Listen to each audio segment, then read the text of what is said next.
Welcome to Top Tier Wrestling, your ultimate destination for all things AEW and WWE. Whether you're a hardcore wrestling fanatic or just a casual viewer, we've got you covered with the latest news, in-depth show reviews, and our unfiltered opinions on everything happening in the world of professional wrestling. Join us as we dive into the high-octane action, dramatic storylines, and backstage buzz of AEW and WWE. Get ready to step into the ring with us and stay on top of the wrestling world. This is Top Tier Wrestling.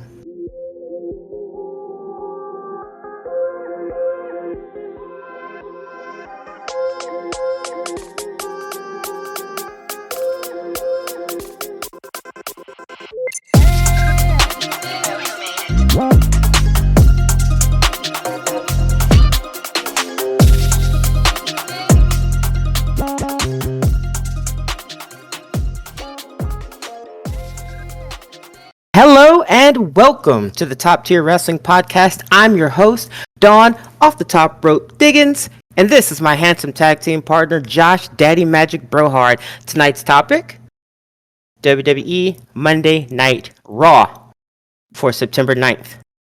Bro hard. I love it.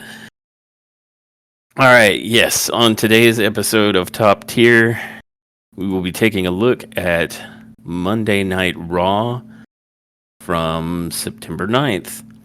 And this was actually a pretty big one. It was the season premiere taking place on the USA Network. And related to that, they mentioned that starting October 7th, Monday Night Raw is going back to a 2-hour format instead of 3. And they will end up having their finale on the USA Network December 30th. So we'll see how that goes. I mean, in the last couple of podcasts, I think it's been brought up a few times that, you know, they've got way more talent. Their roster is huge, and, you know, there's oftentimes it seems like there's not enough TV time to go around to showcase all of these talents properly. So having an hour less on Raw to do that, I don't know. I know there's a ton of people out there that have been like 3 hours is too much, and I'm like, is it? Who says that? I'll fight them. I've heard that a lot. Like they just think it's too much to program around, and I'm thinking, yeah, but like, are you looking to trim down your roster then? Because as it stands, I feel like we were just talking about with Pretty Deadly, right? Like they get showcased maybe for a minute and a half to 5 minutes if they're lucky these days. Yeah.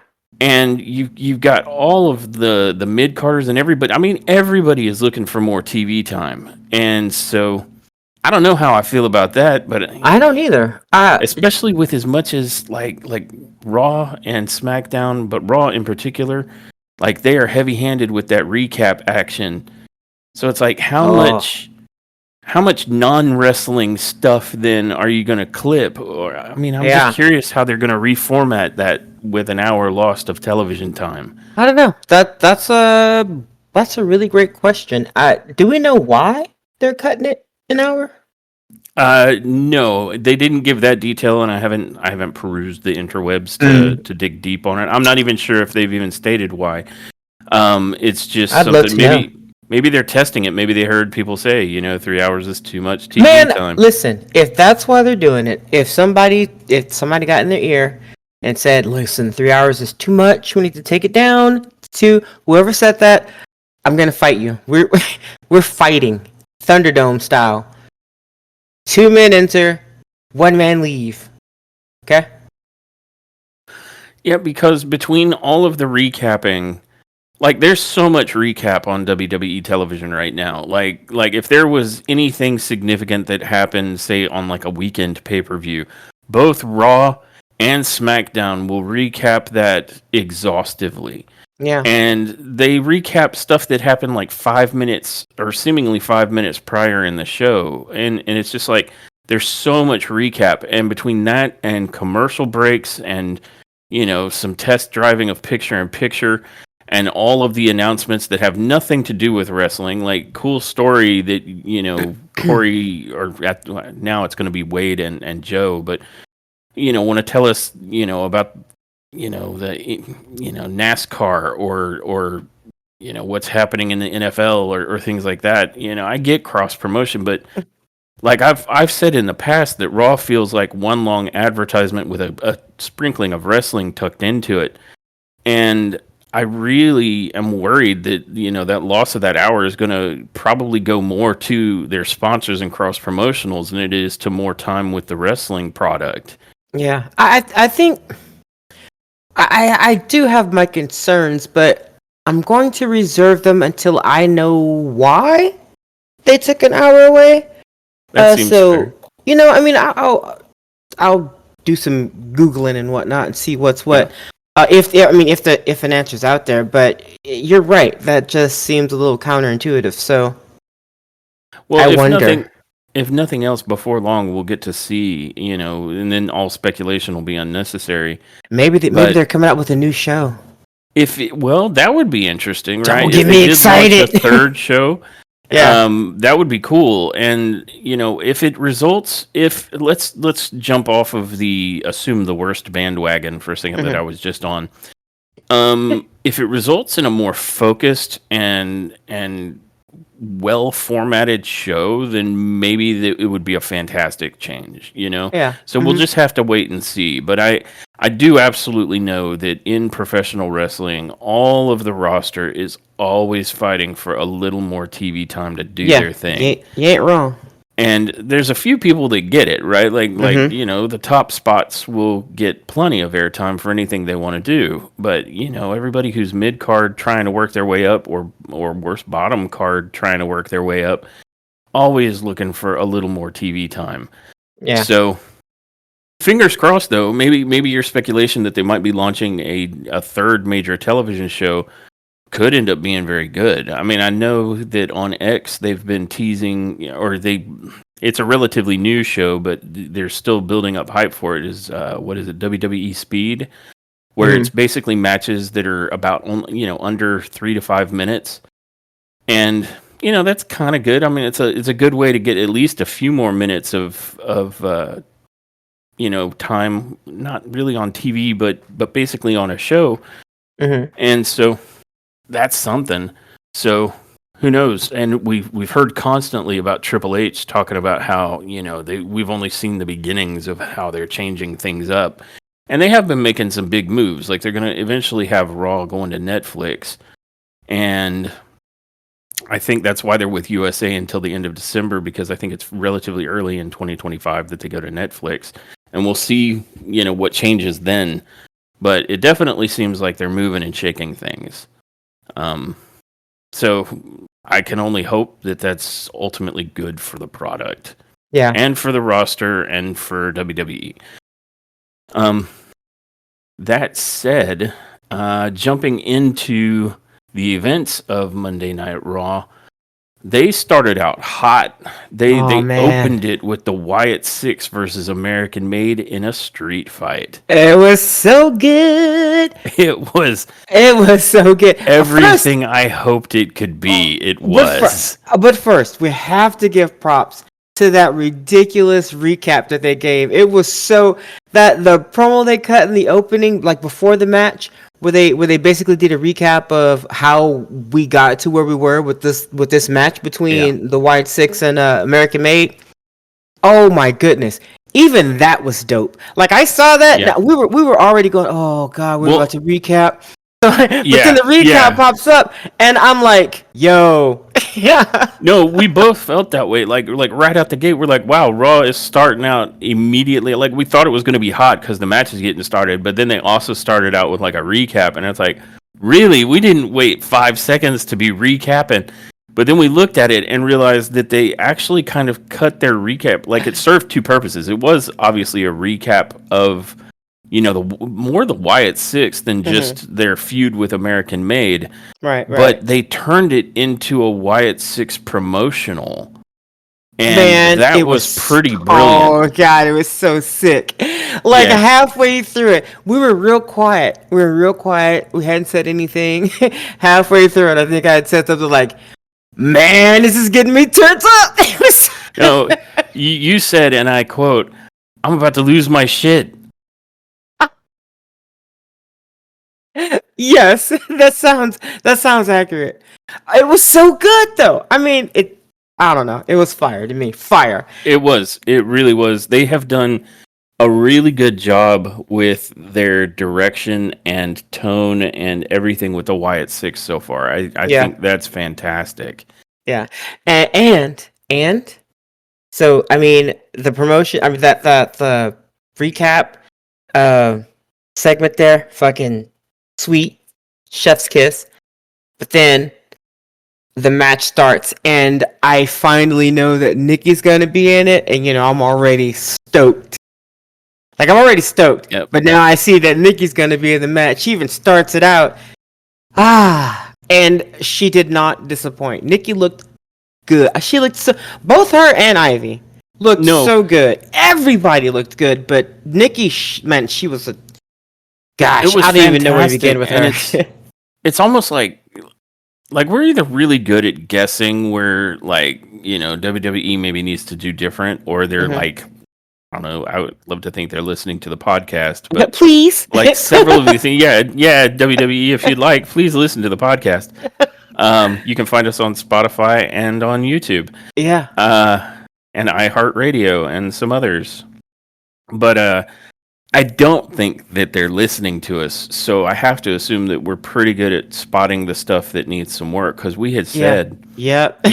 Nikki Cross needs to be showcased here a little bit Yeah. better. Like almost every other member of the Wyatt Six even had like a longer, lengthier promotional. Like hers was just like screaming into the mic, and it's like, okay, so Yes. she didn't really have a backstory or anything going in. And so I felt like they did a really good job from start to finish, kind of making Nikki really pop Yeah. in that match. Like she opened it, if I recall correctly, like with a big Lou Thez press. She starts Mhm. it out on Ivy Nile, and it just turned into an absolute banger of a street fight after Yeah. that. Mhm. It was. Yeah. And It was fantastic. without recapping every single section of that match, there were some really cool spots. The putting Rowan through that table and then burying him with all the chairs was really Mhm. cool. Dexter Loomis and Joe Gacy really just workhorsed that match. Yeah. Joe Um, Gacy's looking so good. I was never a fan. I was not fan. Fan. What? I was never a fan. past tense fan. They're fanned. I was never a fan of Joe Gacy. So sorry. The character they had for him in NXT, the cult leader vibe or whatever that was, it really wasn't my thing, and I wasn't too crazy about a lot of his in-ring work at the time. Uh, Not saying that I disliked him. I didn't hate him or anything, but he just wasn't my favorite.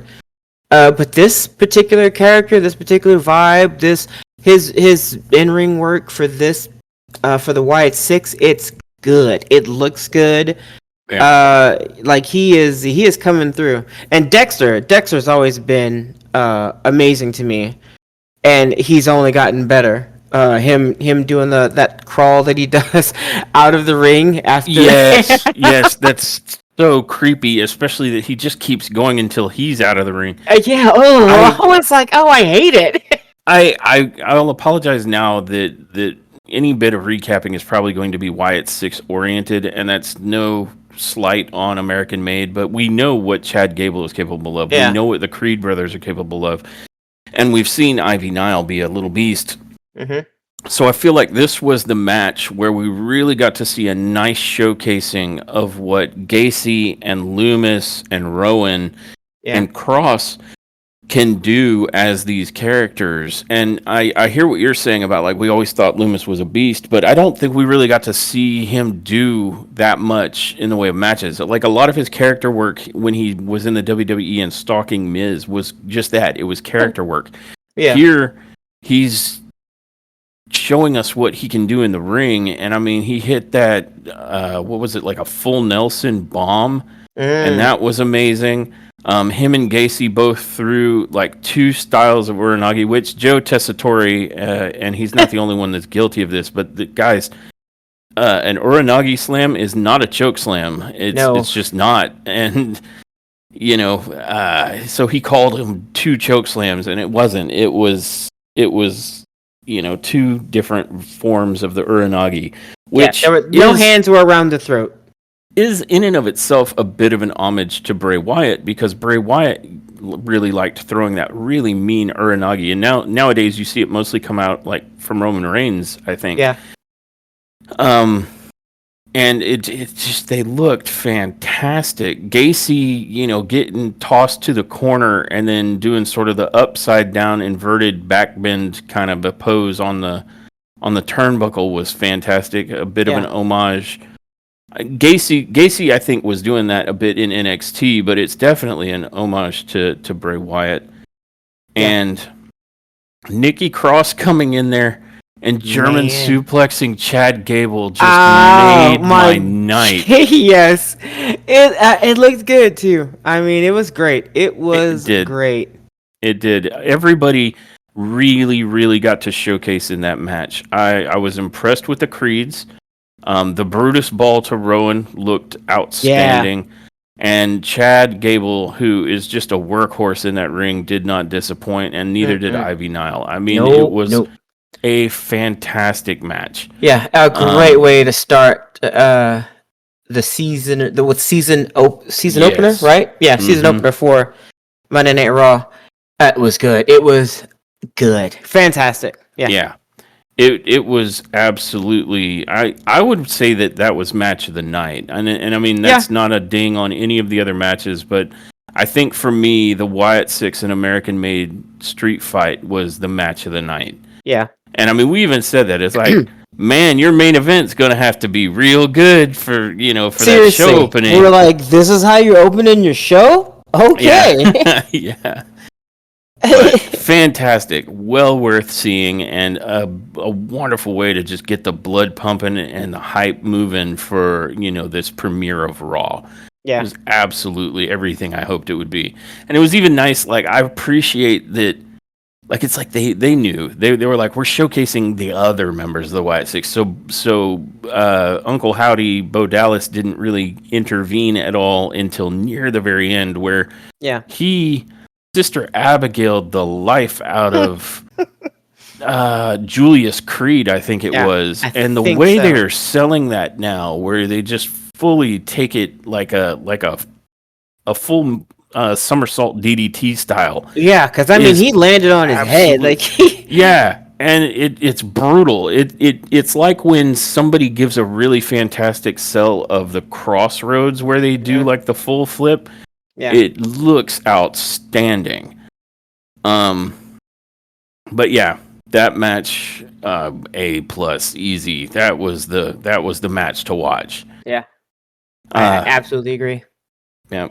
And then going from there, they're like, we know who butters our bread. So immediately after the Wyatt Six, we end up with a segment in the Judgment Day. And you have Finn basically coming out and calling out Damian Priest, behaving like, hey, Damian, why you ducking me? When we all know that Finn has been ducking Damian, like, from the minute he stabbed him in the back. Yeah. And so it's like, you little miscreant leprechaun, you.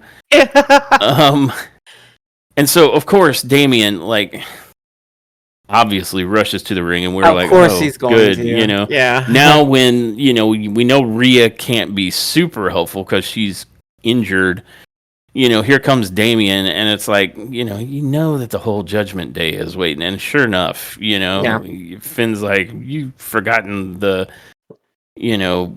playbook for the Judgment Day, and Damian's like, I wrote it, and it's like, well, if you wrote it, then you should have known, and while he held his own pretty good, it was just a matter of time. And so the whole segment devolved into Damian Priest and eventually a crippled Rhea Ripley, all pretty much getting the crap beat out of them in the middle of the ring until Jey Uso finally showed up with a chair. Oh, we also had the emotional moment where Damian covers Rhea so that they can't hit her anymore with the crutch. Yeah, no, that was good. That I liked. And then Liv Morgan had her fucking scream tantrum about it. You know what it made me feel like? It reminded me back when the Judgment Day was attacking Edge, and then to get to Edge, they would try and go through Beth Phoenix. Oh yeah, yeah, yeah. Yeah, man, So, you went back to the Edge days. well, I mean, it's Feels. come full circle, right? Yeah, yeah, Like that was the Judgment Day that was kicking Edge out. Um, yeah. True. But I mean, and then Jay comes out with this chair. Surprisingly, that was enough to make all the members of Judgment Day run. And I mean, yeah, I'm not gonna question it. He is the Yeet Man, the Yeet Meister. yeah, and when the Yeet Man cometh, you get the heck out it. When the Yeet Man cometh, then ye must runneth. Yeah, there you go. Yeah, I'm into it. But So yeah, it I was fun, and any opportunity to see Jay come out. I don't know what it is, man. Jay Uso makes me feel good about life. I don't even know what it is. Oh, Like, we'll definitely get into that. Yeah, okay, okay, all right. because I mean, there's so much Jey Uso that's gonna come later. But yes, I fully agree. Jey Uso is definitely giving that show and me and you life right now. Like Seriously, like he his just character is so cool and fun and just a good time. yeah, no, he is quite possibly the coolest wrestler I've seen in a very long time. Like I want to be him when I grow up. Right? I want to Exactly. Well, be then you. say your Oos. I want to prayers be and you. go to Oos. Waffle House and yeet and make the googly eyes at Rhea Ripley. I do. Yeah, yeah. I mean, who doesn't? Who doesn't? Who Thank you. doesn't? Everybody with eyes makes the googly eyes at Rhea. Yeah, get out of here if you don't think real. Look, you know what? I'll fight you. I'll fight you about that too. I'm gonna be fighting a lot of people, Yeah, Josh. there's some fights a coming. You're feeling I'm feisty. fighting a lot of people. Yeah, Don't yeah, fight yeah. me for real, please, guys. Don't do Oh it. yeah, no. This I'm is just joking. remember, I can't this fight. is just play Ugh. fighting. Don't fight me. Ugh. Okay. So following up on the Judgment Day, and as you rightly pointed out, the priest sacrificing himself to help Rhea and Jey Uso storming the ring. We followed that up with a segment with Jackie Redmond backstage talking to Braun Strowman, who I really like Braun Strowman. Like he's fun, but I feel like he's trying to be Batman with like his wrestler voice. What do you mean Maybe that's just trying? his voice, but it's like he makes me feel like I'm listening to Batman talk. He's He like, is. "Yeah, Jackie, I know I hurt my ribs, but I'm a monster among men." And it's like, dude, I'm Batman. So Oh. Wait for the signal. the Stro signal. Yeah. Here comes seriously. Strowman. No, Strowman. And Roar! he says, I love that he said like no offense to Miz, but he's no match for Bronson. It's like no offense, but you suck. And I'm like, well, is anybody a match for Bronson? I Well, mean, seriously. that'll come into play later, but A few moments later. but what it really led into, in being good in and of itself, because Braun Strowman having a little more TV time doesn't hurt. It's good. Yeah. But we are getting so much Braun Breaker, like cutting these, fantastic promos with everybody. And I'm so glad they're letting him talk. Oh Seriously, because yeah, because he's it's nice that great. he's not just like a Goldberg clone at this point. Yes. He's give us a personality. And he had one in NXT, especially when he went heel.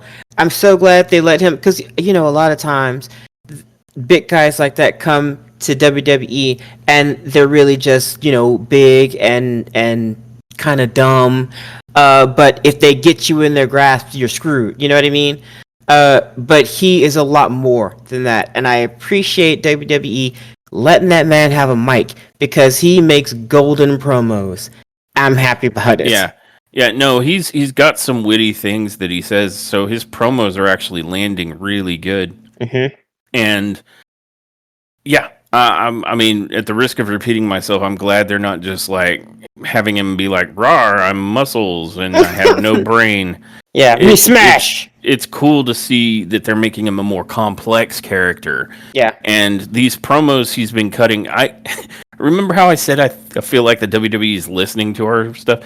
Like Yes, because like if, just in the earlier podcast, I was like, I think they telegraphed who was going to win by having him yes, only talk to, and ultimately, a spoiler for anyone who's listening, ultimately Jey Uso does win.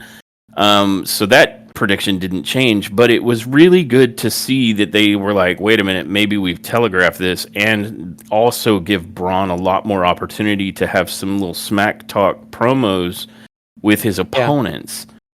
like honestly, if you guys go back and listen to I think it was the very first podcast we did was the Raw for last week, right? Yeah. Mm-hmm. Yeah, if you go back and listen to that, there are so many things that we said, so many predictions made that the very next Monday Night Raw answered that we were like, what the hell? Yep.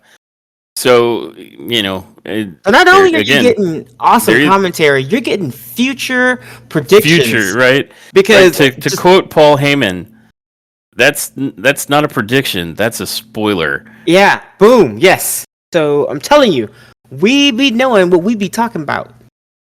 Yep. Okay? Or in the words of Joe Tesseract. Joe Tesseract. In the words of Joe Tesseract from Raw last night, isn't that just feels so right? Isn't that just feels right? Isn't that just feels so right? Isn't that So, moving on to the second match of the night, we had Bianca Belair and Jade Cargill versus the Unholy Union. And I know I expressed my feelings about wanting to see Belair and Cargill versus either the Unholy Union or Damage Control at this point, because I just don't find it credible that they could lose to either of those two teams without shenanigans and cheating. Yeah. And I feel like this match kind of solidified that. Like this match existed to make sure that there was no doubt, that it wasn't, that the Unholy Union winning could only happen in that three-way because they didn't have to pin Bianca Belair, because when you do actually have to face them, they trounce you. And that's exactly how it went down. Yeah. So Cargill and Belair retain and are still the women's tag team champions, to the surprise of absolutely no one. Absolutely no one. You should not be surprised about that. And if you are, we should probably talk. It's like, yeah, right. If you are, I would like to know what you're watching, because it isn't You're WWE. feeling okay. You're right. You got a fever? Yeah. Just saying. I mean, I saw that 10,000 years in the past. I existed then. All right, let's continue. Yeah. So that at the end of that match, it led into a brief segment with Jackie again. Jackie had a lot of TV time this Raw. Did, yeah. Yep. And this time she's having a brief interview with Dragon Lee.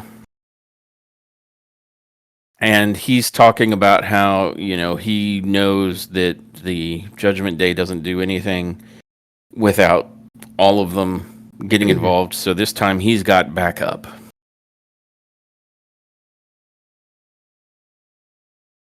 So I'm not sure if you do. I mean, it's the LWO, man. I don't know. Oh God.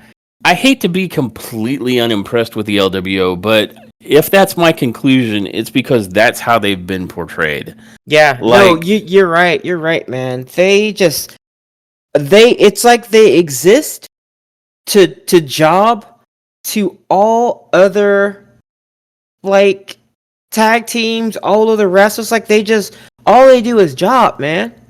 Yeah. And I'm personally like, okay, so you have the legendary Rey Mysterio as the basically the leader of this faction, and he is a Hall of Famer. He's an OG. He's the GOAT when it comes to luchador wrestling in WWE. You're gonna for real just keep like jobbing his faction? Like everybody all the time? I can't remember the last time they won a match. Yeah, it kills me. Well, technically, we'll get to it, but the LWO, like I've jokingly said that is it Latino World Order or Loser World Order, because it seems like it's a whole big to do of creating this like memorialized faction, kind of an homage to the late great Eddie Mysterio. Yeah, and it's like Eddie Guerrero. Eddie Guerrero. And it's like, how would Eddie feel about this faction? Because, I mean, you guys need to lie or cheat or steal or something, because you ain't doing it right. That's the words from the song, by the way. Nobody come for us. Those are literally really. Those are literally the lyrics. So I just have a hard time, and I'll get into it more later, because I don't want to hit on some things that make more sense to talk about as we move further into the card. Yeah. But I really wish that... I think I get why they were doing what they did tonight. I just wish that the LWO wasn't the ones always taking the L to make these things happen. I'm over it. I'm over it, man. Yeah, like, and I know that Mysterio has nothing to prove, and yeah, he is a Hall of Famer. I get that. But I also don't want my guy to be getting shit canned every chance you guys get. Like, come on. Well, this dude has so many championships, so many championships, work mouth, so many championships under his, no pun intended, belt, that, you're gonna put him with the faction, and all you're gonna do with this faction is just take L after L after L. I mean, I get it. Everybody has that. Everybody has that time as a wrestler where they have to, like, this, you got to take it for a little bit. But, if you're good, you work hard, you get your comeuppance.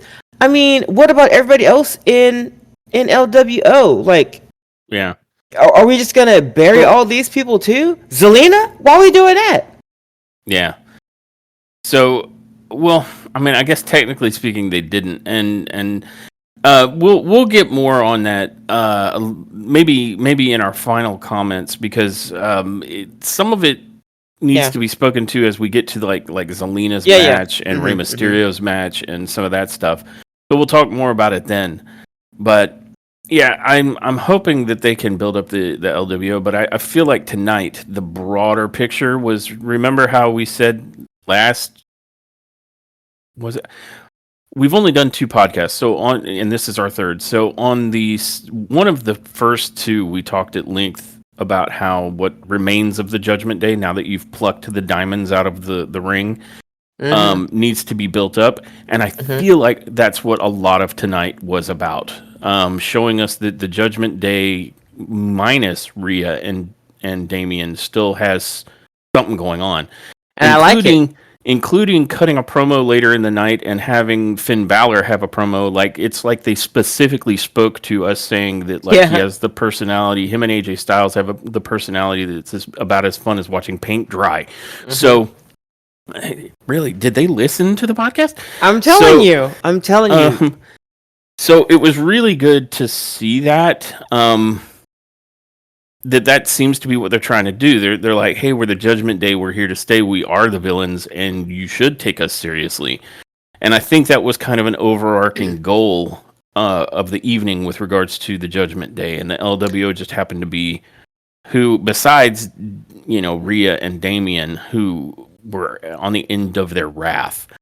Yeah, and I know that Rey Mysterio is going to do a whole hell of a lot to further his son's career, his son's wrestling career, and I appreciate that too. Yeah. I appreciate that too, but man, come on now! I just want them to get their comeuppance soon. I'm ready for them to be on the other side of this now. Yeah. That's all I'm saying. I want them to start getting some W's now. Yeah, I agree. And And hopefully, hopefully if the WWE is listening to our podcast, they'll, if they're not already considering that, they will. Also, Mhm. MVP of Judgment Day for me, Liv Morgan. What? Yeah, Liv Morgan. She was a little rat. She was a little rat bastard the entire night, and she did it very well. She like kicking them back of them legs, taking that's them little ankles and knees out. Yeah, She wasn't yep. playing. No. She wasn't playing. Again, we talked about how we'd like to see her have more credibility as an in-ring competitor, and Because she's the one that's like wailing on everybody with that. That's right. With the crutch. Yep. So and she started showing us something else in the ring, and then they, got her in this whatever that was when she was trying to get when she was trying to get Dominic, that whole awkward, strange stalker situation that was taking place, and we were just kind of like, oh, not here for that. Yeah. Okay, it was kind of awkward, where we to get where we are now. But I feel like now, like last night, man, she was throwing down. She was going for ankle. She was going for knees. She was bringing it. She was screaming and hitting people with crutches. Yep, She wasn't fucking around. So yeah, no, she meant it. Yeah. And just to mention a couple of things about the commentary regarding the Judgment Day and the LWO. I think it was Wade on both counts, but I'm not sure. But Wade started to call the LWO the NWO, like he was like in LWO. And I thought that was funny. That was a great slip. And man, Wade needs to stop pretending Dominic is like the sexiest man alive. That just has to quit. No, he is WWE's Nigel McGuinness. He has to give us just a little bit of cringe. Like the most cringe. Like what was the story? Like something like they took a poll of desperate housewives and they all thought Dom was the sexiest. If I may, my brain completely deleted that. So I don't remember, and I'm thankful that I don't. You probably should be thankful. I can't forget. I was like, did you really say that? How could you say that, Wade? That's why Drew's gonna beat you up. Oh man! Oh. Yeah, more of that to come. Future talking. Speaking of which, moving on from the segment with Jackie talking to Dragon Lee, we ended up with one of the highlight promos of the night, one that was advertised, and that is Bret the Hitman Hart, the best there was, the best there is, and the best there ever will be, coming to the ring and, talking to his people and then getting interrupted. And you and I both were like, who's it going to be? Is it going to be CM Punk? Because he's going to be mad because somebody said they're the best in the world and it wasn't him. And it was Gunter. And I'm like, Gooten, what you doing? Gooten. Gunter, what you doing, Gooten? Yeah. He comes out talking his smack. Mm-hmm. He tried to talk his smack for a minute, but the audience was like, shut completely up. They weren't feeling that. Probably because they didn't want him interrupting their golden child. I don't blame him. But my favorite part is when he when he told Bret that he was his second favorite as a child. Mm-hmm. And we're both waiting. I thought for sure he was gonna say he preferred Shawn Michaels, but then he went with probably an even better pick and said that his favorite was Bill Goldberg. Yeah, and I'm like, you troll. Gunter, you troll. Yeah, he's the troll king. Like, if you're here right now... Go back under your bridge, Gunter. If you're here right now in this ring, then who is protecting that bridge? Because you are trolling hard, my dude. Yeah, so that was pretty good. I have to admit, Gunter made me laugh out loud when he said that. That was hilarious. And then, of course, Sami Zayn, who is all things Canada when he's in Canada, unless they go to Saudi Arabia, and then he's all things Saudi Arabian. He comes out and he's like, "You've got a lot of nerve, Mister Gunter, man, coming Mr. out here. Gooten. What are you doing, E? What is all this about, E? Why are you messing with Brett, E?" And Yeah, it's like, don't mess with a Canadian hero. yeah, exactly. And And I that's, of think, course, after Brett made a point of saying Canadian champions never back down from a challenge. They always, stand up and take on all comers. yeah, And that leads into Sami Zayn pointing out the fact, "Hey Gunter, why are you running, eh? Why won't you accept my challenge, eh?" yeah. And And Gooten's like, I will still not fight you. Uh, and then and then he leaves the ring, and Sammy's like, sound like a punk to me. And then Brett's like, yeah, you a punk, punk, bitch, punk, punk. It just kept going on and on. It turned yeah, into a rap. They didn't really say punk bitch. I think it was like coward and no, it was a long string of that. That doesn't look like a champion. That looks like a coward, a yellow bellied coward. I'll say, yeah, eh? Why are coward. you such a coward, there, eh, Gunter? That looks Eh? like a coward wearing some coward pants. You coward, walk in And with your coward walk. and Gunter's then like, "Oh yeah, jack it off." Wait, Whoa, um, whoa. he throws his Edit. jacket off. Right? He throws his jacket to the ground, and he's like, "I'm gonna fight you." And then Sammy gets in his face, and he's like, "Kindly please move. I would like to get into the ring where I can beat Bret Hart to death." And Sammy's like, "No, you're not getting past me, eh?" We're gonna And fight, eh? I You I and me, can fisticuffs, appreciate eh? I can appreciate, like, again, they must have been listening to the podcast because I had just said, like, this feels entirely forced, and I'm sorry. who wanted who I'm wanted sorry, eh? Sammy and Gunter, I'm and so sorry, eh? This is now they're like, Canadian we're gonna Hoos. go out of our way, to build Sammy and Gunter. We're gonna say you're chicken shitty there, Gunter, Yeah, and come on, Gunther, eh? Sorry, eh? Here. and You're a coward, eh? This here's Canadian. This is Canadian Hoos. This here's And Canadian so Hoos. they brought out the big guns to try and sell us on this angle and make it a thing.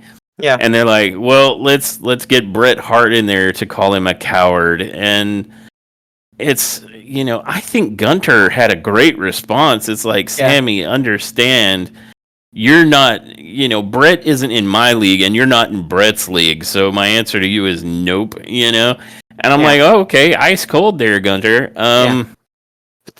But then, uh, Brett with his thumb in his pocket. He just stood there.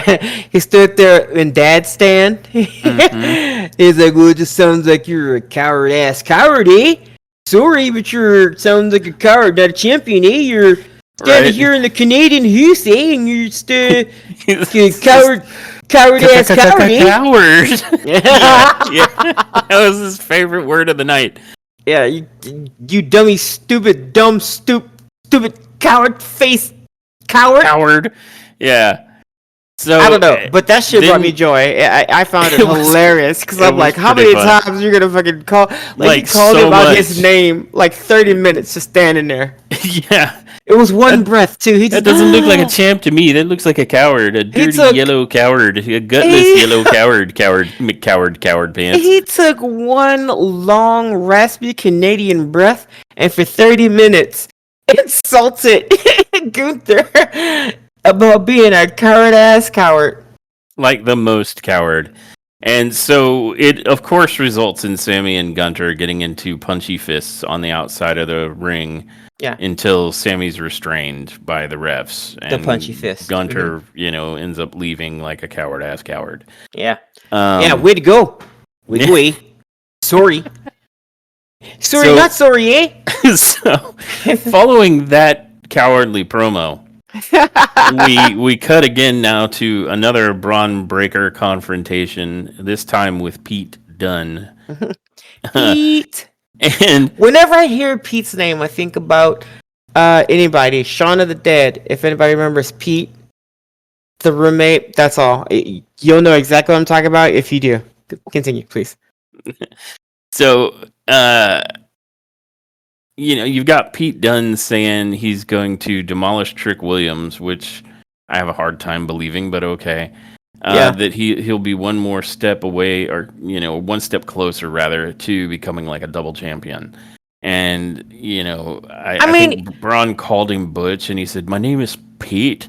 no, he And didn't so call him Butch. He never did. He never did. He actually did respect that. He did call him Pete. He just was strong with it. right, but like the point that I'm making is that at some point it was like it he emphasized that my name is Pete, and so Braun's like, okay, Pete, and Yeah. just keeps saying Pete like in that kind of a fashion, like whatever, Pete. Yeah. Sure, you're gonna win, Pete. But then Um, Pete laid down his bars, and he was like, and then when I win both belts, you can call me double champ. You know? yeah, and then shortly after that, he got called Double Beat because Sheamus showed up and nailed him with a brogue kick, and then swung on him with the shillelagh. Yeah. But then And they so, stopped him for some reason. Uh, yeah, like, it always annoys me whenever refs and other officials backstage just come out of like falling out of trees, just come out of the walls, to come yeah, out of nowhere to stop the face from hitting the heel. But when the heel attacks, yeah, they're it's nowhere free to be reign found. city. They're nowhere to be Yeah, found yep, until no this dude's officials like anywhere. until he's flat, until he's a part of the pavement. Then Hmm. they come out, hey, get out of here! Yeah, it's They're like, what are you always so doing? lopsided, right? Yeah, Like the heel can beat you half to death, but if you look like you're half thinking about punching him, like 25 officials show up to yeah. They're all preempt like your trying to thought hold you about punching down, him. putting you in a sleeper Yeah. hold. Like, what the? No, we were saying that same thing with regards to like the Punk and Drew McIntyre thing. Like Yeah, Drew had a very solid point about how the officials and everybody always seemed to stop him but not CM Punk. yeah.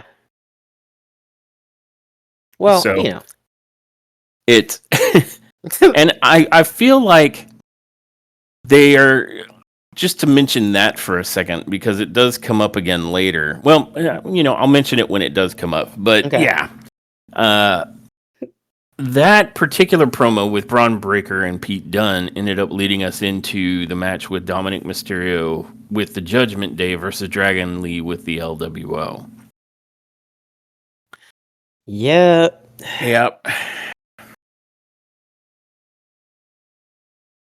All right. So, Yeah, it was that kind of a match. Like yeah. Sorry, guys. I mean, I will say this: unlike Dragon Lee's previous match with Ilya Dragunov, where he had that huge botch, excuse me, random hiccup.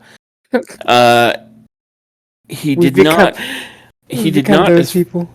right. He did not, as far as I can tell, have any major botches. I don't recall any anyway. Yeah, yeah, So at least it was a relatively solid match, and I was actually kind of looking forward to it. Not because there's any heat here and any of that, but yeah, because the last time I think Dominic Mysterio wrestled against Dragon Lee, that at least that I remember seeing on television, was back when Dominic was defending the NXT North American Championship, I think, and they put on a banger. And so I was like, oh, okay, so maybe we're going to get another banger here. And we did yeah, see some cool stuff out of like I remember Dominic Mysterio hitting that anti-air drop kick, and I was like, wow, all right, that was yeah, solid, yeah, Mysterio. And it was an okay match. It was nothing to write home about. yeah. It was Not kind my of a favorite. piece of filler, and it really more set up more involvement. Like I feel like it was less about Mysterio and Dragon Lee, and more about like let's show off the Judgment Day being the Judgment Day some more. Yeah, And of course, Dragon Lee can't compete with what the Judgment Day was doing, and so Liv Morgan ends up hitting Dragon Lee. If I recall correctly, he hits him with like a chop block that conveniently staggers him into the middle rope, setting up the 619 into the frog splash quite nicely for Dominic Mysterio. yeah. So the Judgment Day catches a win there. to no one's surprise regarding, anytime the LWO is fighting anyone. Yeah. So it was a good enough match. But it was more, I think, for showing off the Judgment Day again, as I feel like was a big priority on this particular Monday Night Raw was Yeah. building up the members of Judgment Day that remain, like we Yeah. said on our first podcast, and that match was good. And then we end up with a segment where Bianca Belair and Jade Cargill are walking out of the arena, I think, and they run into Damage Control. And Damage Control just wants to let them know that Io they and are the coming Pirate for those. Princess. Yeah, yep. And that they're coming for those tag team belts. And then, there's. I remember, I think it was Kairi Sane, reached for one of the belts. And Jade Cargill was like, nah. And Bianca was like, hey, y'all are doing too much. Yeah, y'all doing too much right now. And then Io and Kyrie end up walking off, and Bianca's using her hair to wash, I guess, the Damage Control filth off of their belts, and I'm like, okay, that was weird. Yeah, she was cleaning both of the belts. Like, Yeah, and I'm like, you're cleaning it with your hair, though. I mean, that's just gonna make your hair dirty. I mean, she lets people step on her hair. She lets people grab her by the hair and yank her around. So I guess she's cool with it. I guess, but I'm still not. I mean, much like last maybe time, she's just been funny, I'm sure it was just for comedic effect. But more to the point, I'm still I wasn't excited about Belair and Cargill versus the Unholy Union, and I'm still not excited about them versus Damage Control. No, those are not believable matchups for me. If Belair and Cargill could run through the Unholy Union, I absolutely see them running through Damage Control. Sorry, go ahead. No, jump in. I just thinking, what would be believable to me would be a tag team like Tiffy and Nia versus Jade Cargill and Bianca Belair.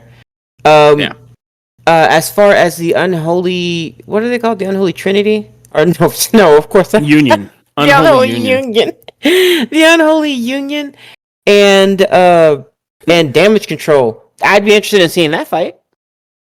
Yeah, but I think Naomi is the Unholy Trinity. See what I did there? True. Yes, you did. Clever. Quite clever. That's clever. Thank you. Yeah, but I think I'd be more interested in seeing bigger, quote unquote, stronger female wrestlers going against Jade and Bianca. I just, you can't get me to believe that. And I mean, I like Kairi. I like her. I like her little moves. I think she's a little badass. But I can't suspend my disbelief. Yes, long enough to honestly see her taking down either Bianca or Jade. I just can't. Nope. And that's kind of the problem when you have two superstars like Bianca Belair and Jade Cargill, who should absolutely individually be going after the Women's World Championship. Yep. Locking down the tag titles. I mean, on the men's side, it would be the equivalent of Cody Rhodes and I don't know, Roman Reigns deciding that they want to be tag champions, and it's well, hope nobody else wanted those. Yeah, good luck, because they're never coming off of them. Ever. Ever. 18 years later. These belts are going to be retired when these two individuals quit or, seriously, they'll just start buried with them. They'll just start calling them the Cody and Roman belts. Yep. So, and that's been kind of we've said that from go. It's awesome to see as fans, right? That. The power trio of Naomi and Jade and Bianca Belair is like they unironically called it like the Avengers, right? Because it's like gathering three superheroes. It's not good though for like your bookers who are like, there's nothing we can book against them that will ever be believable as winning. You know, like Yeah. you've put too many people, that are too strong to be ever defeated in anything other than a gimmick match, Yep. And I'm like not gonna a lie. triple When threat where they don't have to be pinned. when Jade Cargill showed up, I actually thought that she was going to be a competitor for Bianca, and I still think that's going to happen eventually. I think, Uh, yeah, one of them is going to go heel, and I'm pretty sure everybody. If I ask somebody right now between Jade Cargill and Bianca Belair, which one would go heel? Everybody would say Jade because she was somewhat of a heel in AEW when she was there. somewhat. Like she Uh, totally was full on a heel. So I could see her going right back to being a heel, Mhm. but I would be really excited if it was Bianca. Right, because Blanca, man, Bianca Belair has been like so like super face. Like she is Yes. just little Miss Goody Two Shoes. She comes And out with so- a boing boing boing boing. Yeah, she is so bouncy. And it would be hilarious. I don't know, maybe not hilarious. Maybe it would just be really interesting to see her doing a heel turn. You think she could do it? You think she could pull it off? I think she could pull it off. I just don't think that they see it as necessary because she also pulls off being a face. Oh And, yeah, because you know, she's adorable. Being a face who is actually really good and believable and doesn't come across as like vomitously candy coated or silly Yeah, is actually really difficult. Plus the crowd has to be on your side, like legitimately, or it's like, oh great, here's WWE force feeding us this person that we didn't ask for. Yeah. I'm looking at you, Roman Reigns, back in the day. Now he is organically like the biggest face on SmackDown. yeah, But prior to that, everybody felt like he was being force fed to him, and it wasn't until his massive heel turn where that has changed. yeah. He then became somebody that folks loved to hate until they missed the transition or didn't recognize it consciously that they now just love to love the guy. Yeah. Until he was gone for like one night.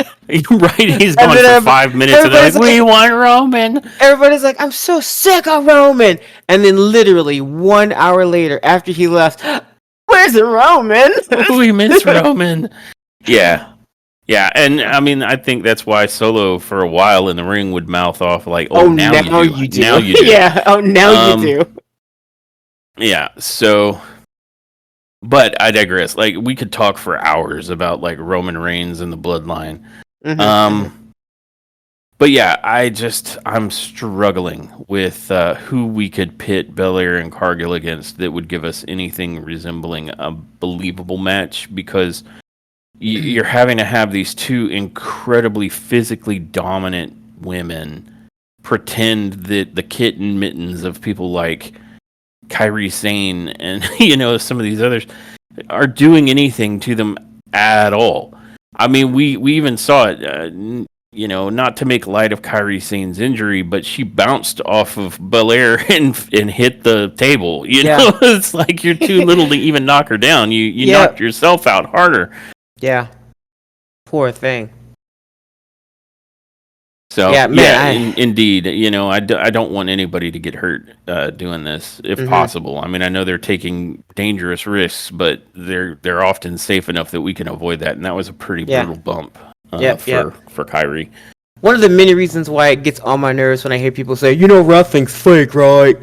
It's like, Yeah, but- God, shut. I never understood why people need to make such a point about that. Like we watch I don't television shows either. all the like, hey, did you know that Robert Downey Jr. is not in fact Iron Man? What? Yeah, I know. And Chris Evans isn't actually Captain America. Other shit? They just play that on TV, but I guess I need to tell you. I need you to know that Yeah, the I don't TV know. and movies are It's- fake. But they say it with the same sort of delight and whimsy that somebody would get if they told a kid that Santa Claus wasn't real. Like they honestly, they honestly think that they say that to a wrestling fan, and that wrestling fan goes, what? What? Yeah, Like dude, they honestly you think that we're haven't. crushed. Like we know, I'm 35. I know that wrestling isn't real, quote unquote, Yeah, so are technically. movies, so are plays, But so is television. So it's like I we tell you get what, it. though, just You know, stand in the ring, and let say pick a wrestler. Let Braun Breaker do any move to you. And all you have to do is sell the move. Just do it. If it's yeah. fake, there'll be no pain. There'll be nothing's gonna hit. Right? It's gonna be Mm-hmm. just fine. Yeah, it's gonna be Yeah. fine. Don't worry about Well, it. like you Anybody can do obviously it, right? you obviously hadn't heard that in wrestling school they teach you how to defy gravity, and that's why they can do those moves is because gravity's in on it. So those guys that are jumping 10 to 12 or even higher feet off the ground and like frog splashing, it's because gravity is in on the joke. Yeah, No, I mean, I get wrestling is scripted, but the stunts are real and the physicality is real. We get it. We get it. yeah. And you've We apparently get it. hit on something. You've discovered the Ark of the Covenant, you super sleuth that makes Sherlock Holmes look like a moron. You Yeah, have cracked the code that wrestling is scripted that's right. and You feel the need to mental let. gym. You diamond in the rough, you. Right? Hey, did you know? Now we're all other wrestling fans are going to run around and go, dude, did you hear? Wrestling Yeah, is scripted. yeah. Thank you Uh, for passing on your wisdom and knowledge to the masses, so that we can seriously, all now know that wrestling is fake. Thank you. it, It's not you real. you super sleuthed that one out, and you have shared us your Yeah, wisdom. yeah. Slow clap, buddy. Slow clap. Good Yeah, job. Yeah. absolutely, major slow clap. Yeah, you And box of rocks. isn't that just feels so right?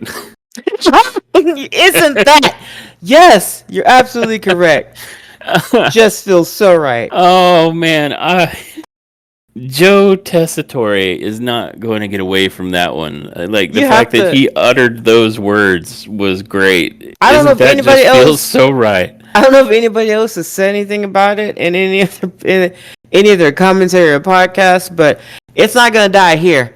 Like, No, no, we will keep it alive. yeah, I might get a tattoo that says that. Isn't that just feels so right? Yes, and I'm gonna really need you to stay saying his last name correctly, because I'm gonna say Tesseract, and it's just gonna be like that until one day both of us will be going Tesseract. So let's not.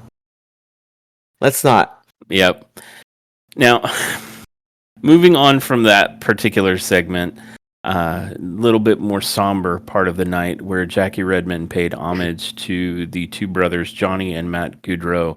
I am not going to pretend that I was familiar with either of these two gentlemen, but they did recap that they were two hockey players, Canadian hockey players, who were Yeah. involved on the wrong side, unfortunately, of some reckless driving. I believe they indicated by an inebriated driver.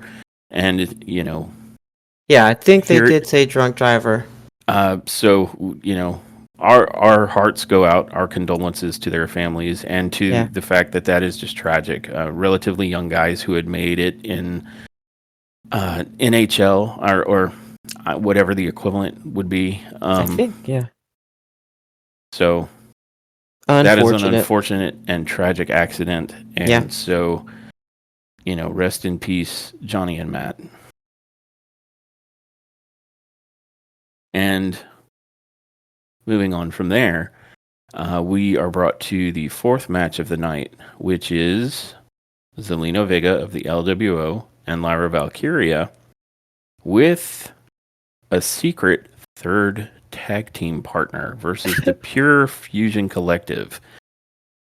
And, cutting off their entrance, you have Sonya going off about like, oh, so you found somebody who will wrestle with you, who is going to get fed to the Pure Fusion Collective now, and then that sets up Natalia to make an entrance, and we're in Heart Country in Canada Yeah. there, and Yep. so of course, it's a relatively kind of a shorter match, with a lot of it leading up to pretty much just leading up to Natalia hitting a sharpshooter, and Yeah. all three, Zelina Vega and Lyra Valkyria. I think Zelina had a uh, Boston Crab on her opponent, and Natalia had the sharpshooter on Zoe, and I think it was a single leg crab that Lyra had on. I want to say Shayna, but I could be wrong there. And so, with all three of them in the ring, you end up with Pure Fusion Collective all being submitted.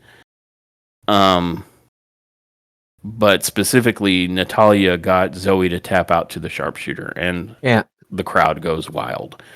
So it was more, it was less of a match and more of like an extended promo for, let's give some support to Natalia. We're here in her country, and Bret Hart's here tonight. So Yeah. kind of a feel good moment.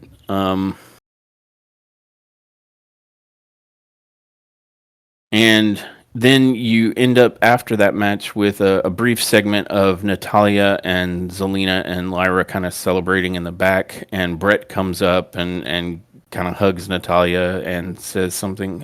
If I remember correctly, it's like, this isn't a Bret moment, this is a Natalia moment. And so it was pretty good. Yeah. Pretty nice for Natalia. And another little spot with Bret Hart in it. Following from that, we end up with Drew McIntyre making his way to the ring. And this is after they showed him in the back kind of mean mugging. Like I think it was the only spot Alpha Academy had that night was Drew McIntyre walking past them and mean mugging them like, ugh, these losers. And then he comes to the ring and starts cutting a promo on CM Punk about how he ended his career and then where he wants to go next, He also takes time to promote his new movie that's coming out with him Batista. and Dave Batista. Mhm. What was it, the Killing Game? No, the Killer's Game. Something like yeah. So, kind of just a all points promo. But then, for whatever reason, like Drew McIntyre decides he needs to get in Wade Barrett's face. And before that actually goes anywhere, because Wade has only ever been like the only person kind of on Drew McIntyre's side. And I think that might have been the point of it. They might have realized that, with the way it actually played out, they kept trying to sell you the idea that Drew McIntyre is obsessed with CM Punk. And yet it seemed more like CM Punk kept starting it, Yeah. And so it seemed like a mutual obsession. So they had to do more to make Drew seem like he was the unhinged bad guy than the rest of the whole feud has kind of made him out to be. Right. And I guess coming after Wade for trying to stop him from attacking CM Punk the other night, that was what they used. He got into Wade's face about that. Yeah. And I think that sets us up at some point down the line for like Wade to, either to do something that ends up being bad for Drew, like either walking away when Drew's looking for help or actively helping CM Punk when Drew, is on the ropes or something. And so they've gone out of their way to make Drew the absolute, like, make sure Drew is the one that's wrong here. It's not mutual, and it's not CM Punk. It's all Drew all the time.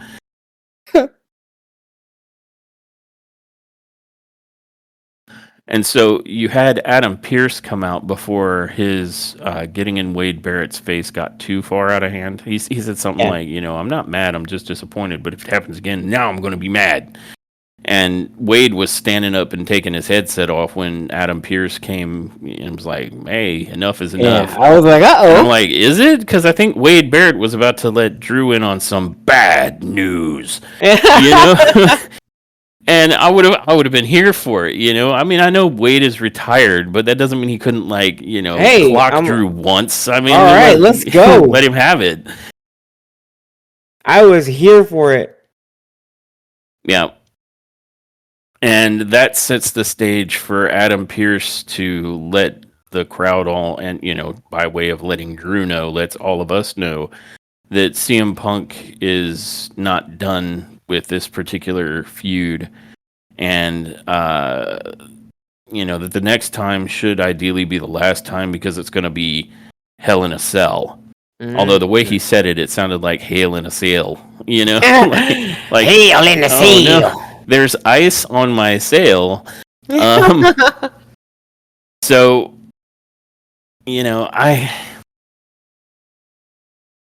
I've been so not impressed with each of the matches that has gone down. Like the one with Seth Rollins as the special guest referee, I guess wasn't so bad.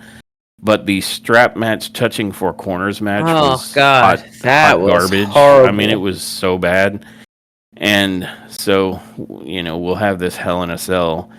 And I also appreciate because again, as if they listened to what we said in a previous podcast, but Adam comes out and says, contrary to what you may think, you did not end CM Punk's career. Like, I mean, remember we were both talking about like, oh, was he going to be gone, injured again for like yeah, 3 months? yeah, no, So, and they made sure that you're right. they You're made right sure that because people knew he's not yeah, gone, he's half dead in the not gone hospital. again. Yep. He will be back, and he is challenging you to a match. And they even put a finer point on it because later they were like, CM Punk is scheduled to be here like, next Yeah, week. He's next going to week. be here. So he's not injured. Yeah, You CM know, Punk returns. Like so. he's not Captain Fragile. Yeah, even if he was injured right now, I feel like they're just stabbing him in the neck with adrenaline and being like, "You better get this done." Like, Right, just go out there and fight hurt anyway. So yeah, that's another one that was answered of the things that we complained about. Is that yeah, we need you to know that CM Punk is not in fact dead and his career is not over and he will be here like next week. yeah, And it's like, oh, okay, good. So they were like almost specifically speaking to that that hypothetical concern yeah. that CM Punk is going to show up, put in like 5 minutes worth of work, and then go back on the injured list.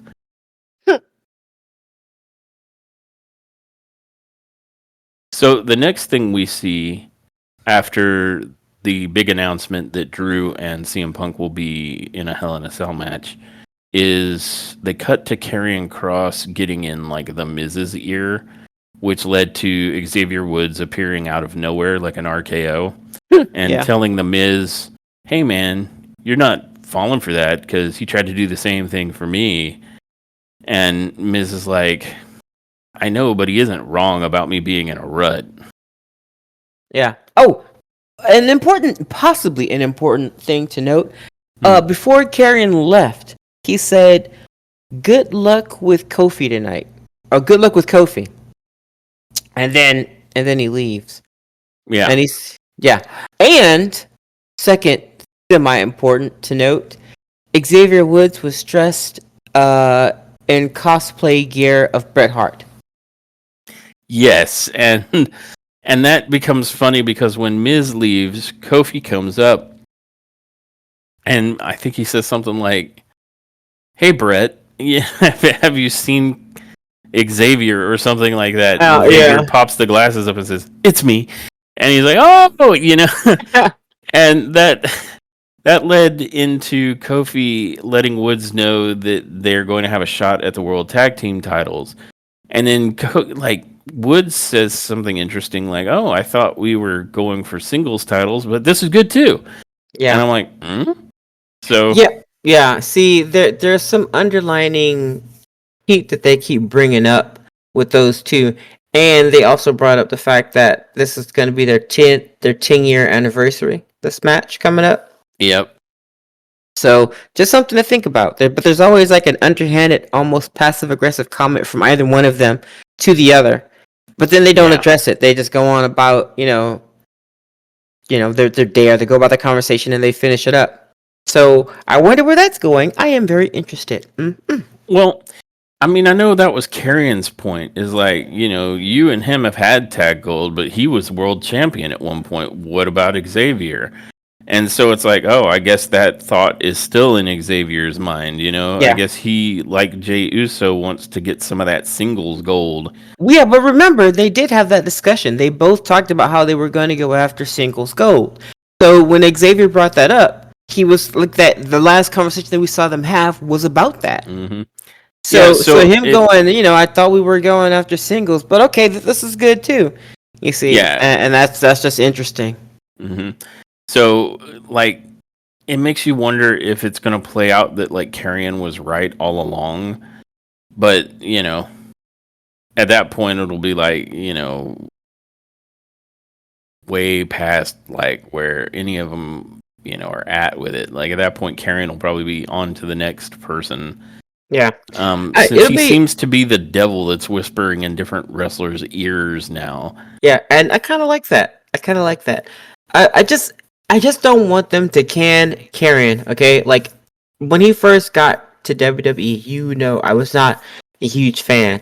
The TikTok business that he was doing, Mm-hmm. and then he wouldn't win a match, and then he'd go off with somebody else doing that TikTok crap, and then he wouldn't win that match, and then he'd do it again. It's like, bruh. Yeah. Um, No, he's but definitely ever gotten since better. Yeah, but ever since they've gotten together, this the Last Testament. Um, I've been feeling him. I've been feeling Is his it the vibe. Last Testament or the Is it Final Testament? Final Testament? Okay. I think it's Final. Oh, okay. Well, Final Testament. It's been a banger. I've enjoyed watching them. I don't know why those two dudes. Arkham is it? Akam and Arkham. Razar. Arkham. Yeah, I don't know why they don't have gold. Yeah. Well, because that's I, another one, like Belair and Cargill, that if they build them to be as dominant as those two, like, massive individuals look, then, like, who's going to peel the belts off of them believably? yeah. Yeah. It's true. Mm. But I'm curious to see where it does end up leading. That's something. Yeah. And I do hope that the Final Testament and Karrion Cross gets some more push, because for the longest time that was our complaint about Karrion, is like his in-ring work could use some help, because his finisher being basically a sleeper hold or a forearm to the back of someone's neck from a dude that big just was never a great thing to go with. It's like, man. So I very much like, I think he calls it the Final Judgment. That spinning DDT off the shoulder is very much better and nastier. Like, I just want more in ring from Karrion. I want the physicality I would expect from a dude as big as he is. Yeah. And other than that, like you said, his promos initially were like very weird and incoherent instead of spooky. Like, they confused incoherent with spooky. And they've been a lot more cohesive, and so this character that he's portraying in the Final Testament, I feel like, is a more solid character, and he really does come across as villainous. So, like, you're putting all the pieces in place so that Karrion could, like, become really a top star, like, more than he currently is. Yeah. And I think that would be a great thing. Moving past that, we come to the fifth match of the night, which is Finn Balor versus Rey Mysterio. Finn Balor. And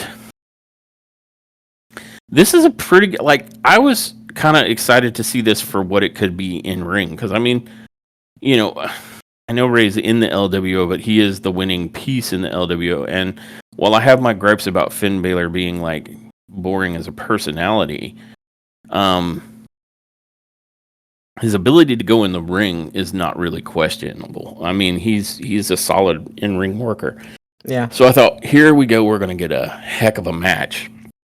And for the first little bit, we kind of did. Like Rey Mysterio went through a lot of his routine, and Finn Balor was hitting his big shots, and then Finn Balor gets him in like a single leg crab, but through the ropes, and just holds it past the ref's count for, a win for Rey Mysterio. But hey, we're going to screw up that surgically repaired knee of yours, Rey. Yeah. And it was good. That I felt really good about, because that's the kind of, like, heel, like, I don't care if I win, I care if I hurt you. And that makes Balor mean. And Yeah. I think that's why I said earlier that I feel like a big part of this is an answer to what we were pointing out, that what's left in Judgment Day needs to be worked on, because you took out the two biggest players. Like you took out from using the Chicago Bulls during their championship runs, you took out Michael Jordan and Scottie Pippen, and Yeah, yeah. this is what we're left with. So now they all have to step up. And I feel like that's what they're trying to do. Like, they are literally answering that, and they're giving Balor some more personality, showing a viciousness to him, and really sort of trying to make you believe that the Judgment Day are a heel faction that needs to be taken seriously. You couple what he did to Mysterio with the Judgment Day's vignette that came shortly afterwards, where all four of them are standing there, although Carlito still only was like, "That's cool," like, come Yeah. on. He's got to have Yep. a little more than that. Like every wrestler has a catchphrase, but Carlito is only a catchphrase. He's a catchphrase with legs. He is. I And mean, an your apple. example was perfect. He's Steve Urkel, although there was a lot more to Steve Urkel, but he's like, "You've got any cheese?" It's Yeah. that. It's like, I get it. Carlito's about that cool, not That's cool, and cool. I That's like not apples, cool. but come on, dude, you can do more. Is that apples? Yeah, Apparently, man, it's either cool or not cool apples. Yep. I never understood that categorization. I was like, is it Granny Smith or not? He's like, no, is cool apple or not cool apple? And I'm like, oh, okay, thank you, Carlito. That's cool, not cool. Apples, apples, cool, not cool. Apples. Yes. But the vignette for the Judgment Day really was where it put a fine point on it for me for the night. Yeah. Point, a big part of what they were using this Raw to do is exactly what we said they needed to do, which is show us that what's left in the Judgment Day isn't just like the scraps. Yeah. Like, make them into their own thing, build them up. And not just because you want to have Rhea Ripley and Damian Priest going against opponents where we don't think it's just going to obviously be lopsided. Like, you have to show us that these guys can get the one up on them, right? A villain that can't ever one up the good guy isn't a compelling villain. Yeah. So that's what I feel they spent a lot of the night doing, was giving us compelling villainous Judgment Day. And I think they did a pretty good job of it. And it was at LWO's expense, of course. Although, technically speaking, someone could point out, well, 2 of the 3 people that had matches from the LWO last night won. No, Natalia won. Zelina Vega was just part of the team. And Rey Mysterio technically won, but he also got his knee ripped apart. And Dragon Lee didn't win. So if it was a victory of any kind, it was a victory by proxy in one situation and a Pyrrhic victory at best in the other. So it's still not the mad push that, the iconic LWO headed by Rey Mysterio in homage of the late great Eddie Guerrero should be on, is my point. They still look like losers.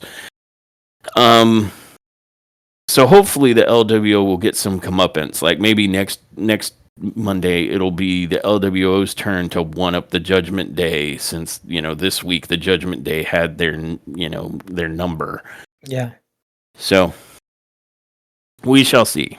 And moving on from that and the Judgment Day's vignette, where they all sort of chimed in, except again for Carlito. They all sort of chimed in and spoke about, what they had going on and why you should fear the Judgment Day. And it was pretty good. JD McDonough got to do some talking, and that was good. He's not just a Pez dispenser, giant head with a piece of candy in it. So I liked the vignette. It was nice. Again, that's almost speaking to, 2 of the things we talked about, and that is Finn Balor showing some more personality and building up the Judgment Day. Again, it's uncanny. Like, did they listen to our podcast? And then they made sure to let us know that CM Punk returns on Raw next week in Portland, Oregon. Because, again, CM Punk is super not actually injured. He's not and injured, guys. He will be here. He's not just going to come put in the minimum amount of effort and then sit on the injured reserve. We swear. Stop it. He's going to stop it. He's coming back. Methinks thou doth protest too much. Yeah. So I'm so glad you said it, because I would try to say that and I'd be like, me thinks so me doth much to thinks. Me does thought you think that we thought think thought. And too much. Exactly. Nailed it. Mhm. And Yes. isn't that just feels so right? Isn't it? Isn't that just feels so right? So right. Yes. So then we end up with, I believe, the Main event. final match, the main event. It must have been the main event because Jey Uso's in it, and he's main event Jey Uso. You already know. You already know. And if you didn't know, your ass better call somebody. We have Jey Uso versus Ilya Dragunov versus Pete Dunne versus Braun Strowman in the number one contender's final match. Yeah. And we had some predictions about how we thought that was going to go, and they were largely correct.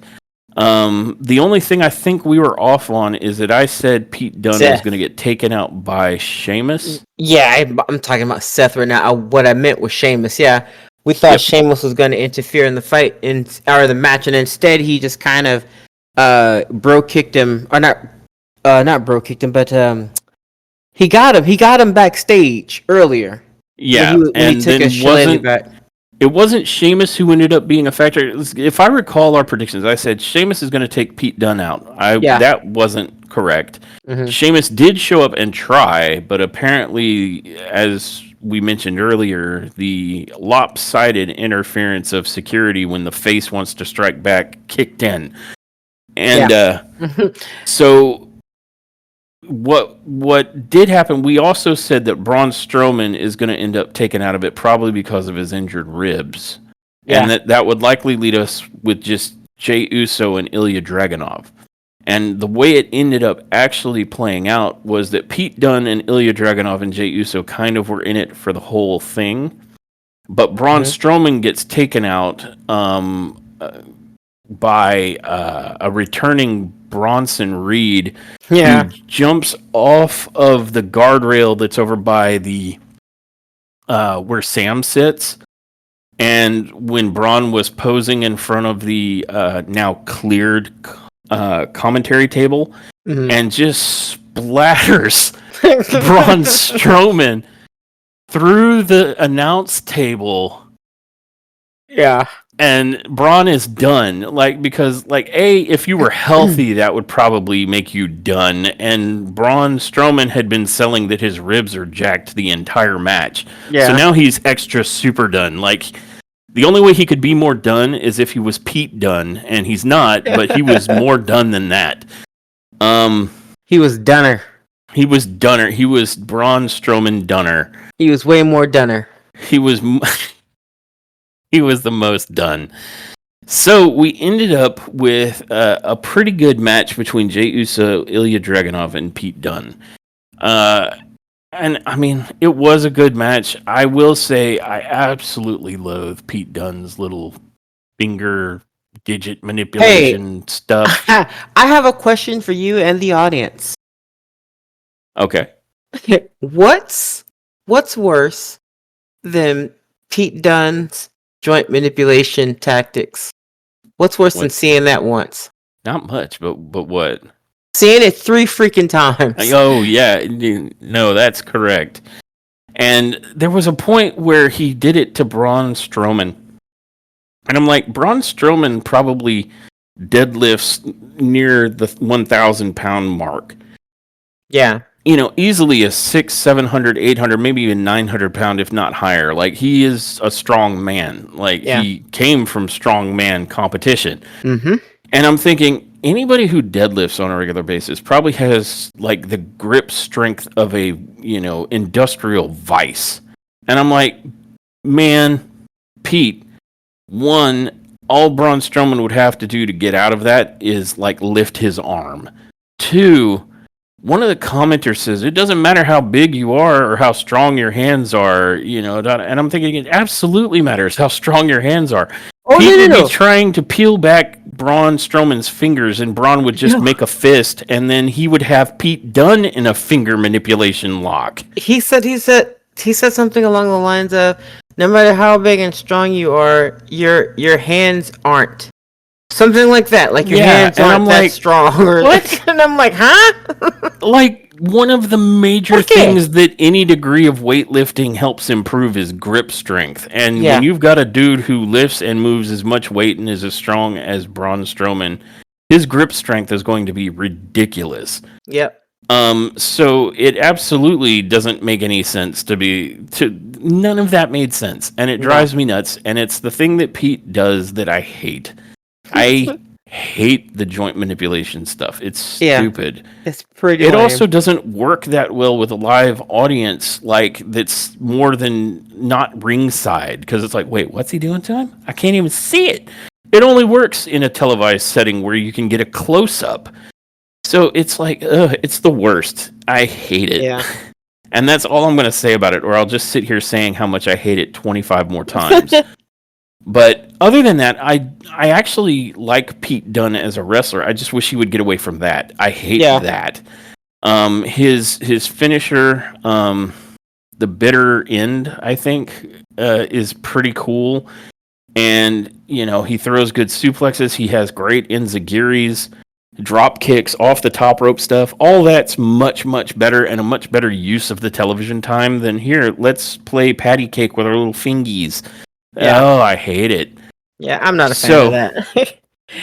But it ended up being a remarkably good match. And just to go over the finish, I mean, I've already mentioned how Braun Strowman was absolutely splattered by Big Bronson Reed. And that is going to culminate in, a mighty, mighty meat, man slappy meat match later that I'm here for it. Like,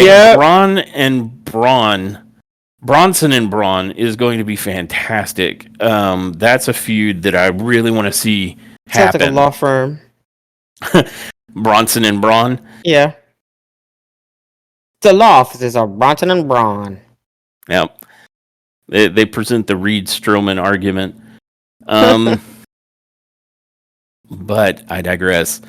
That was great. The way that Braun Strowman ended up being taken out by Bronson Reed was fantastic. Yeah, I agree. But then the finish that happens between Jey Uso and Ilya Dragunov and Pete Dunne was also fantastic.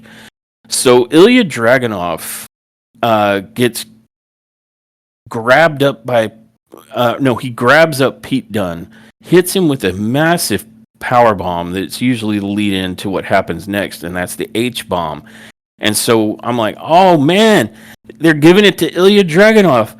Nope. Then Jey Uso hops into the ring and literally super kicks the life out of Ilya Dragunov, like super kicked him out of the ring. Yeah. And then he takes to the top rope and Uso splashes Pete Dunne to secure the victory. And it was a really good, main event. I mean, when we were saying earlier, we're like, well, man, I hope they can come up with something that can even compete with the Wyatt 6 one.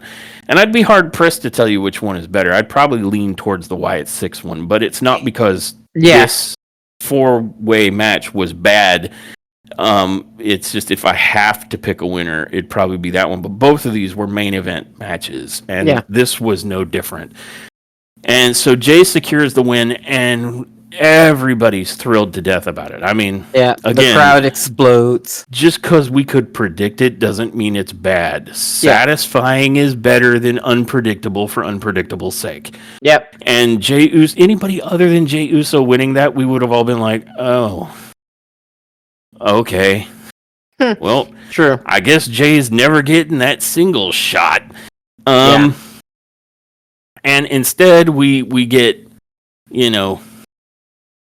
a great finish to a great Monday Night Raw with, the show ending to Jey Uso jamming out and doing the yeet thing. And they cut they cut it. It always feels like they cut it a little early, and I don't. Maybe that's on purpose, or maybe they Yeah. just run out of time. But like Braun Breaker had gotten into the ring, and all we got to see was Jey Uso kind of turn around and see that he's there, Yeah. and then that was the end of the show. And Yeah. it was like, I can see the beginning stages of a tense standoff, but that's about it. I'm pretty sure Braun raised his belt, something, talked some noise. yeah. So I don't know what more may have happened. I don't know if there was more to it than that, but that's where they left it, and it was good. It was really good. What would you give this Monday Night Raw in a letter grade? I would give it a solid B+. And it's unfortunately a B+ because the women's matches kind of brought it down a scotch. Just a little. See, I'm torn. I don't disagree with you, but like I think like it's not like a lot of the women's matches didn't serve any kind of purpose though. No, they did. Like the Natalia win was a good thing. Like, Oh, you know was what? a play to the hometown crowd. I'm sorry. When I say women's, not that match. That match was okay. I mean, it was decent. Natalia looked good. Shows looks good, but you know what I mean. She looked good out there. I hadn't seen her in a while, so it was great to see her. I think I'm more harping on the Zelina Vega match. But that would be the same match. Is it? Natalia, yeah, it was Zelina and Lyra Valkyria and Natalia. What match was it? I'm sorry. No, oh my god, not that match. I'm talking about Cargill and Bianca, right? The women's tag team match? Yeah, that match. Because it was kind of an unnecessary match. I mean, I know why they did it, but it was kind of...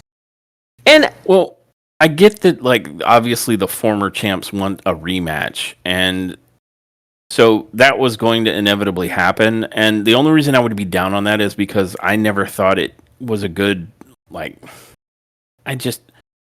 We've talked at length about how I don't feel like any of those matchups are compelling because they would have to, like, pull cheating or shenanigans or some kind of weird stipulation out to make it even feasible that these women have a shot of beating Cargill and Belair. Yeah.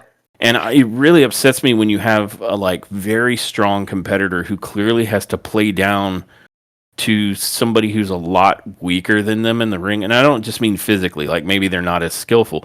And I'm not saying that was the case here. Alba Fire can go. The jury's out regarding Isla Dawn, but we shall see. But it's just such a physical mismatch that I feel like I have to watch Bianca Belair like oversell kitten mitten shots. You know, like Bianca could be absolutely rocking them, and then like Alba Fire will like punch her when she gets thrown in the corner, and Bianca has to oversell that. Like now she's on her knees, like somebody just punched her abdomen completely out of her body. Yeah, and it's like, come on. But that's for me. That's why I'm kind of down on that match, and it's not because I don't like Alba Fire or Dawn. I like them just fine. I you know how I feel about Alba Fire. I really like her. And when she was a singles competitor, she was one of my favorites over in NXT. Like she was awesome. I don't have that strong of an opinion of Isla Dawn. I don't dislike her. What I've seen of her in the ring looks good. Man. So when I say that I'm down on that particular match, it's not necessarily because it was a bad match. It's just I feel like both groups have to awkwardly sell certain moves with each other because it just look. I feel like both of them are in some ways canning themselves. Like if that makes any sense, you know. And so I don't think that Alba Fire and Isla Dawn deserve it, and I don't think Jade Cargill and Bianca Belair deserve it. So I hope that we're done with this. And we can get some equal fitting competitors for these ladies or something. Or it's going to be just a stump show every time. I agree, and I would like to speak to that for just a moment if I could. I think this highlights, as good as anything, Right, because when you have much smaller competitors, it's unfair to them that they have to fight such bigger competitors. I mean, that's why weight classes exist in actual sports. Yeah. Um, and it's because we all know on a fundamental level that it's unfair, right? Like there's just no way. Like these women have such a size advantage over you that it doesn't matter. Like the skill gap would have to be massive for that to not account for something. Like you hear all the time, well, a more skillful opponent can handle a bigger opponent. A much more skillful opponent can handle a bigger opponent. Yeah. Like the amount of difference that much size and strength accounts for means that you have to have a massive skill gap. Like you almost have to be I'm trained and you're not. So Yeah. they need to get that idea out of their head. That's a misnomer that's going to get somebody's ass kicked badly one day. They're going to think, well, I have this great skill. Well, this other guy who also has some skill and is also 100 pounds heavier than you and about 2 foot taller is still going to wipe the floor with you. Yeah. Brock Lesnar went into the UFC very inexperienced in combat fighting, in like combat sport, but because he was just such a beast, he could just overwhelm so many opponents. Yep. And I mean, that's just the real truth of it. Like you you would have to be so perfect as to never get hit and to never make any mistakes when there's that much of a strength and size difference. And I Yeah. feel like that's what we're seeing that makes the verisimilitude of the idea that Bianca Belair and Jade Cargill are getting into the ring with these women that are no bigger than either one of them's thighs, and we're expected to believe that this is a competitive match. Yeah. And the point I'm trying to get to now that that's been established is that I think this makes a great case for why there should probably be some mid-card titles for the women. Yep. Because if you put, like, clearly Bianca and Jade Cargill are the female heavyweights of the division, Yep. and you've got them going against welter and featherweights, and wondering why is it so hard to make this a believable match? Because Yeah. it's not. Because it's not just believable. not. And that's the problem. You know, you've really got to maybe make some separations. Yeah. And I'm not saying go as far as to make it like seriously a weight class distinction like the way it is for boxing and other combat sports, but definitely like you're good, but you're an inch tall, so you're going to be for the mid card title because Nia Jax has the current heavyweight title, and there's no way we can make anyone believe that like Katana Chance could stand a chance of beating Nia Jax. Yeah. Unless it was a, street cars match where she gets to run over Nia with a vehicle. It's just... Yeah. So I really think it's a good case to be made there that, part of the problem they're having right now is finding anyone big enough to make a believable match with Bianca and Jade. And it just forces Bianca and Jade to have to play down because they can't do anything else. They have to oversell moves that clearly would not do that much. And it just makes it inconsistent, and it becomes very obvious. It really hurts the willing suspension of disbelief and verisimilitude of these matches, to repeat my big words again. So I think it's a good case for maybe some more titles in the women's division, so that when you have such a dominant tag team like this, you have to find someone equally dominant to topple them, and it's just not going to be fair for the mere mortals of the rest of the roster to try and do this, nor believable. It just makes Bianca and Jade look like they're bullying much, much smaller women.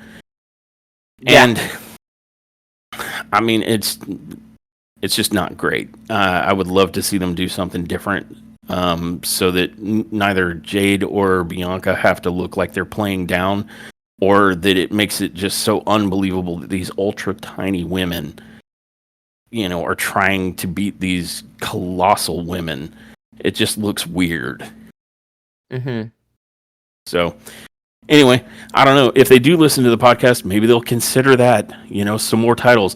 It was a similar problem with someone as iconic and gifted in that ring as Becky Lynch. All it took was one Nia Jax to make her look completely not believable. Yeah. Yep. And it's for aspects of Becky Lynch that she can't do anything about. Like, I suppose if she really wanted to, not advocating for taking illegal substances, but I suppose you could change your physique if you wanted to do enough steroids to get there, but you shouldn't have to. And so, having a different belt for like lighter and smaller competitors to compete for instead of forcing them to have to deal with these, like, whether it's on any part of the roster, the monsters among men or the monsters among women, would probably be a better path. Yeah.